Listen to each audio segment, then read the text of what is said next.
முதல் வாசகம் திருவெளிப்பாடு அதிகாரம் 14 திருவசனங்கள் 1 முதல் 5 வரை. மேலும் சீயோன் மலை மீது ஆட்டுக்குட்டி நிற்க கண்டேன். அதன் பெயரையும் அதனுடைய தந்தையின் பெயரையும் தங்களது நெற்றியில் பொறித்திருந்த 1,44,000 பேர் அதனுடன் இருந்தனர். பின்பு விண்ணகத்திலிருந்து ஒரு குரலை கேட்டேன்.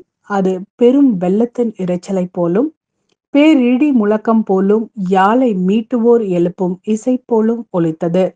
அந்த 1,44,000 பேரும் அரியணை முன்னிலையில் 4 உயிர்களுக்கும் மூப்பர்களுக்கும் முன்பாக புதியதோர் பாடலை பாடிக்கொண்டிருந்தார்கள்.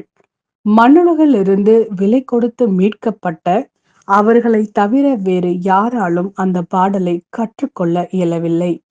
அவர்கள் பெண்களோடு சேர்ந்து தங்களை கரைப்படுத்தி கொள்ளாமல் கற்பை காத்து கொண்டவர்கள், ஆட்டுக்குட்டி சென்ற இடம் எங்கும் அதை பின்தொடர்ந்தவர்கள், கடவுளுக்கும் ஆட்டுக்குட்டிக்கும் உரிய முதற்கனியாக மனித குலத்திலிருந்து விலை கொடுத்து மீட்கப்பட்டவர்கள். அவர்களது வாயினின்று பொய்யே வந்ததில்லை, ஏனெனில் அவர்கள் மாசற்றவர்கள். இது ஆண்டவரின் அருள்வாக்கு. இறைவா, உமக்கு நன்றி.